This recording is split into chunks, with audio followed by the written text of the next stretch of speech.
ijambo bafite ryiza cyane ryo kuja kwambuka Yorodani. Amen, amen. Mose yabambukije ikiyaga gitukura, siko kuri? Kandi hari ikintu Imana yagukoreye kimeze nk'ikiyaga gitukura, yagindi yagikoze tuzamuresa amaboko. Haleluya, haleluya. Yagindi yabanye nawe kuri cya kiyaga gitukura ukambuka, birashoboka kandi nibyo. Amen, amen. Kwambuka Yorodani n'umugabane wanje, murumvishe neza, kuko hari ibyo imyaka tumaze, murazi ibibazo twahuye nabyo, murazi ibyo Imana yaturenganije, yagindi yakoze biriya. Amen, amen. Dufite isezerano kuno kwezi kwari ukwezi kwacu ko kwambuka Yorodani. Amen, amen. Kandi nitumara kwambuka Yorodani, hariho ahantu bahavuze, nagerageje gusoma kino gitabo pasiteri nagumye nsoma ndi muhira. Amen, amen. Nari mfite n'abashitsi benshi ariko kaguma kubita kudeye ku telefone bakagenda ndasoma message, nasoma igitabo cya Yosuwa. Hari ahantu yabwiye ngo nimwamara kujabuka muzana amabuye 12, aya mabuye 12 azobicibutsa. Amen, amen. Hari igihe Imana dukoreye ikintu kabicibutso ngo kugira ngo bazovuka muza mubereka ngo ndore Imana yacu, ndore yatwambukije, kandi yatwambukije igihe cy'imvura, igihe cy'agahira, imvura ya Yorodani rwari rwuzuye, ariko turambuka ngo tuza twereka abantu tubabwire ngo iyi ni Imana yakoze bino. Dusome igice cya 2 umurongo w'9. Njyewe kabisa shaka kubaramutsa abavuga butumwa, kandi abavuga butumwa bacu tumubazi, munabazi rero abavuga butumwa, hari abantu batabazi. Abatabazi bijya bintu byanyu byo gutaha hakiri kare hakibona muhagarike, siko kuriwa mugume hamwe. Uyu muntu w'ikidari nawe n'uwino nakore ukidari, none ko yayicara hariya wa pasite ko yari yicaye uya muntu mwoko w'Imana kore ukidari, ugomba ukidari gute wa?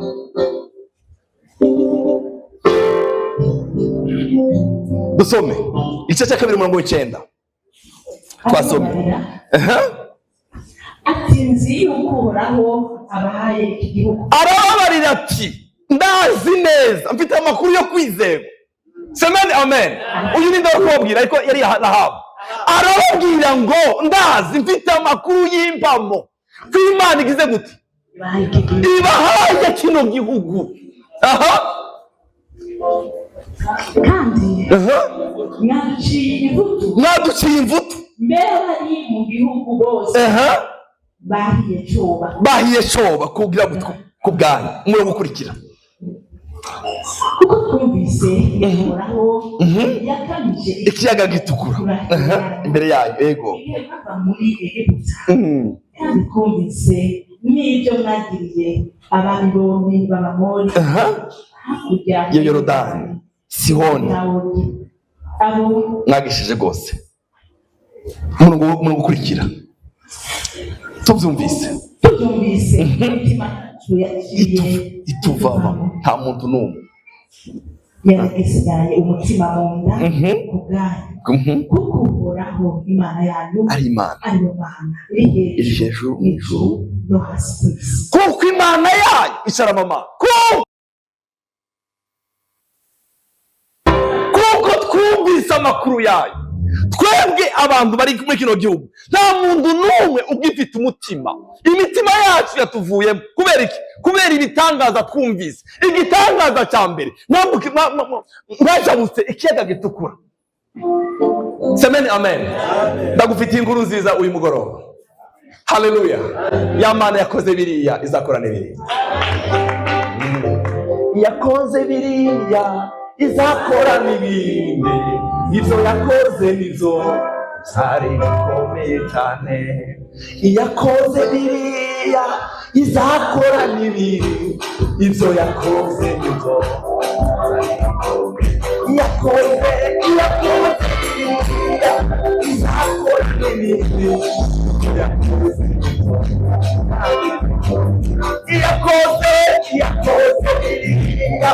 izakora n'ibindi.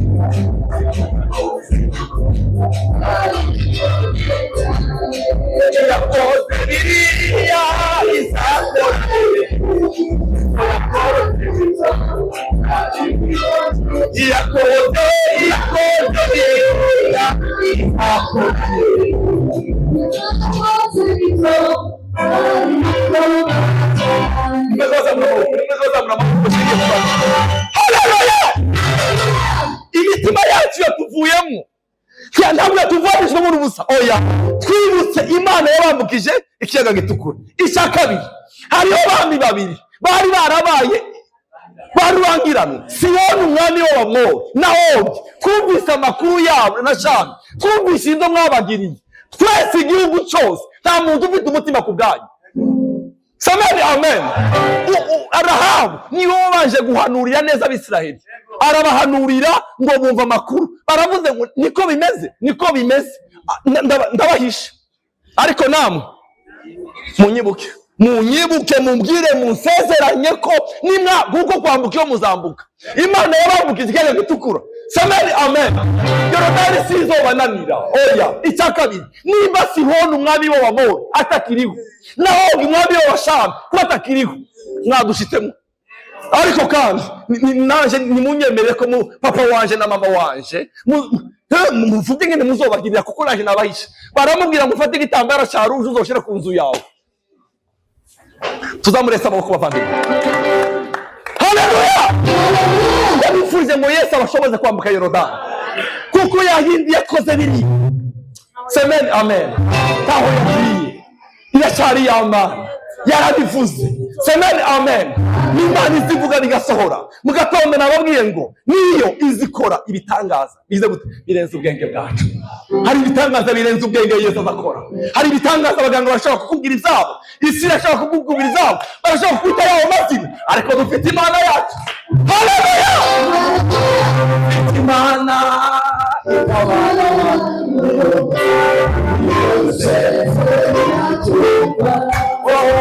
rangurura gira n'abandi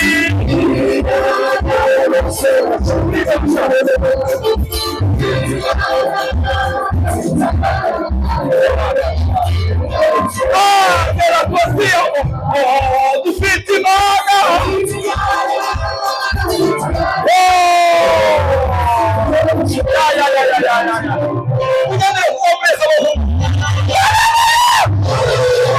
Imitima yacu yatuguyemo.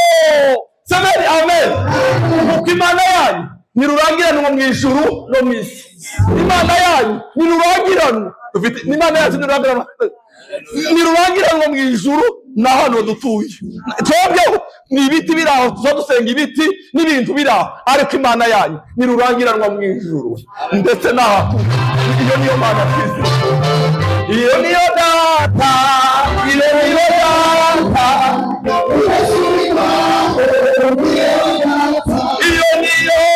iyo niyo data,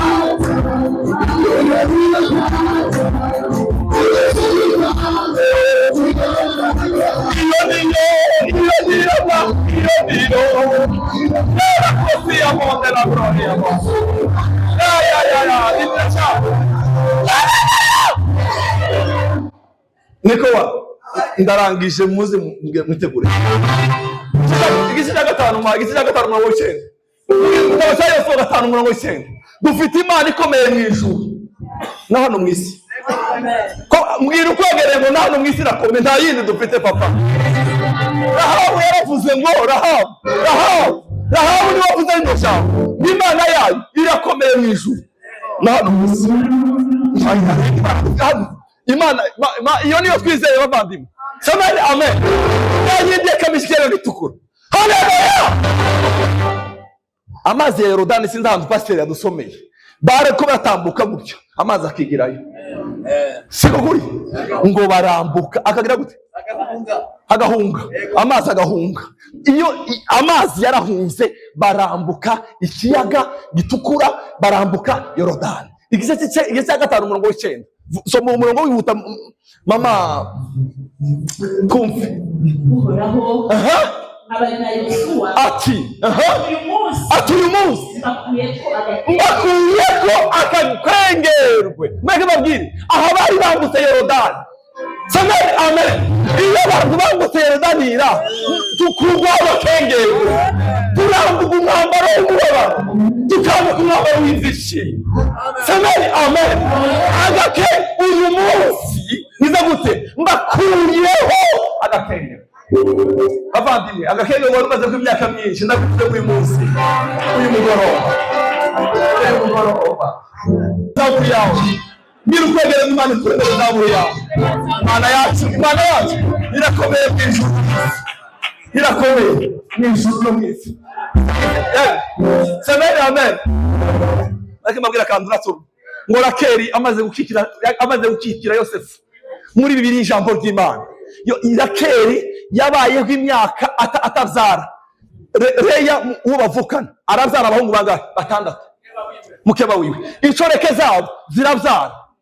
Rakeli asigara gutyo arahebuka amaze mu munsi umwe. Semeni amen.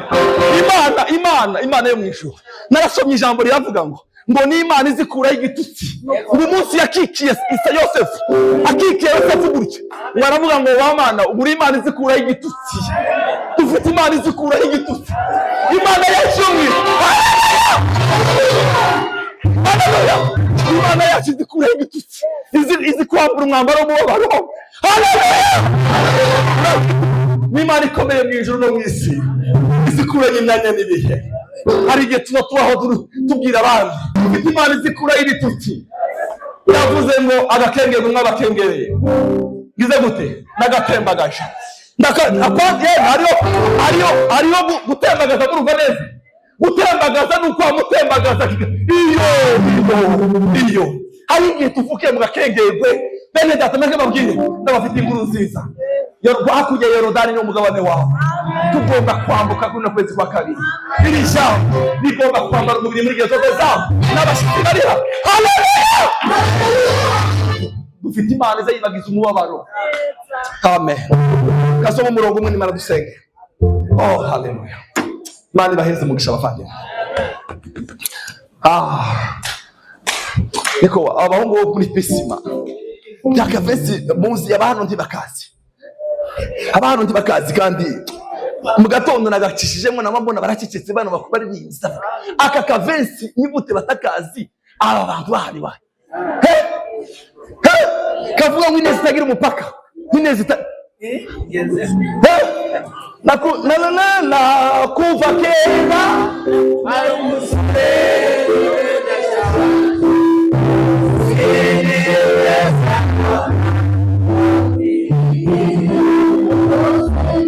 uri mwiza Yesu.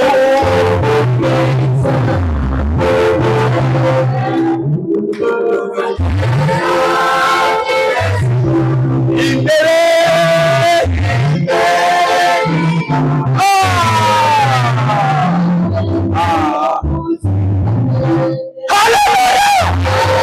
ineza itagira umupaka. Imana yacu igira ineza itagira umupaka.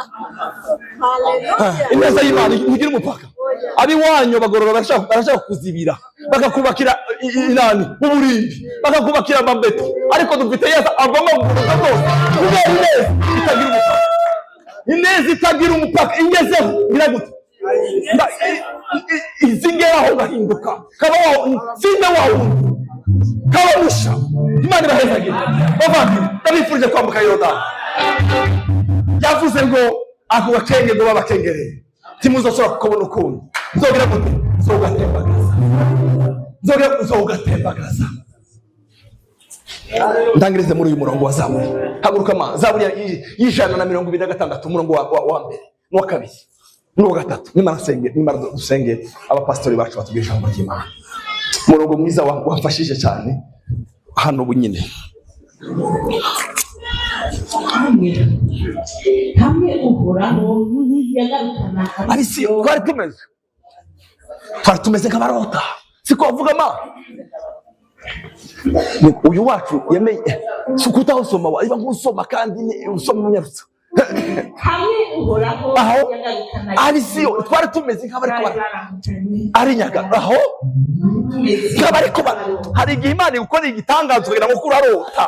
Hari igihe Imana ikora igitangazo ukavuga ngo uyu ni shewe wa Mana, uyu ni shewe ugikoreye. Twari tumeze kabarota aho hari kuzuye ibitwenge twe n'indimi zacu zuzuye ibitwenge. Barari aho bavuga ngo yadukoreye ibikomeye. ibikomeye. Uhoraho adukorera ibikomeye. Abavandimwe, ndakwifuriza kuririmba muri kuno kwezi kwa kabiri. Ndakwifurije indirimbo yawe. Ndakwifurije indirimbo yawe. Akanwa kacu kari kuzuye ibitwenge. N'indimi zacu zari zuzuye imbere yiwe. Mu mahanga bakavuga ngo ni koko uhoraho adukorera ibikomeye. Natwe turanezerewe. Natwe ndakwifurije indirimbo muri kuno kwezi. Ukwezi ko kwambuka hakurya ya Yorodani. Ndakwifurije kuririmba. Dufite imana zirenga indirimbo bavandimwe. Dufite imana zikuranye imyanya. Niko kuhoraho adukorera ibikomeye. Natwe turanezerewe. Twakomeze nk'abariko bararoba. Ariko imana ikora igitangazo bakunda. Twari tumeze nk'abariko bararoba. Semeni amen.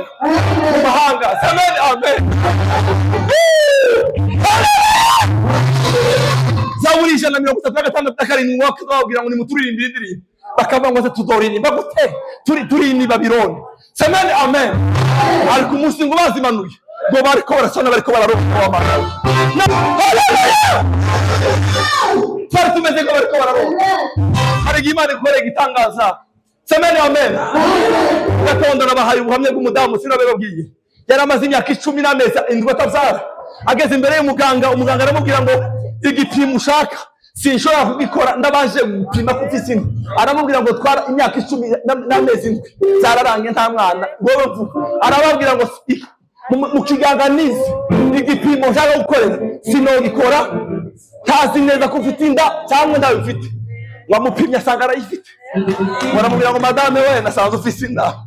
Arambwira izina nta wundi mugore hano muri bino bitaro wipimisha inda none atari wewe. Tawe ni jewe. Ngabwira muganga, iba nkugenda hanze gatoya hamusohora muri kabine yiwe. Mbaze ndiri. Ninahurira bukeye. Ararira kugeza aho marira yamuhaye ibitotsi asinzira muri ayo marira. Muganga aramukobe, yewe wa mugore ubyuka ukagira imana. Haleluya! Kandi tumeze nk'abariko barota. Namenye kuri sewe imigisha. Namenye kuri sewe imigisha.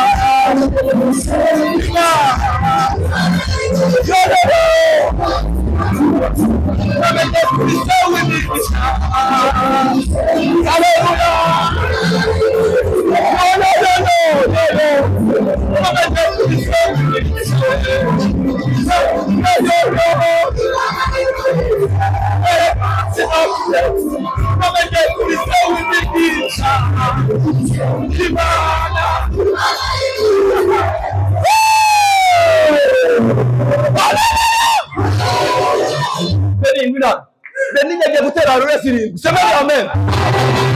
Amen. Zirindwi. Iya karindwi nimba tuwamiriza, nimba wiruka, nimba ugira gute. Semeni amen. Ndaguhanuriye kuno kwezi kwa kabiri. Semeni amen. Bati kuremera indirimbo sha. Rahabu yavuze gute? Ngo n'Imana ihigize gute? Ikomeye mu ijuru hino. N'Imana rurangirana mu ijuru na hano dutuye. Semeni amen. Kandi Mama Olivier tuzi ko turi mu isi. Imana yacu irakomeye hano. Kandi ishobora kumpindura umugoroba uyu mugoroba. Haleluya! Kuri sewe imigisha.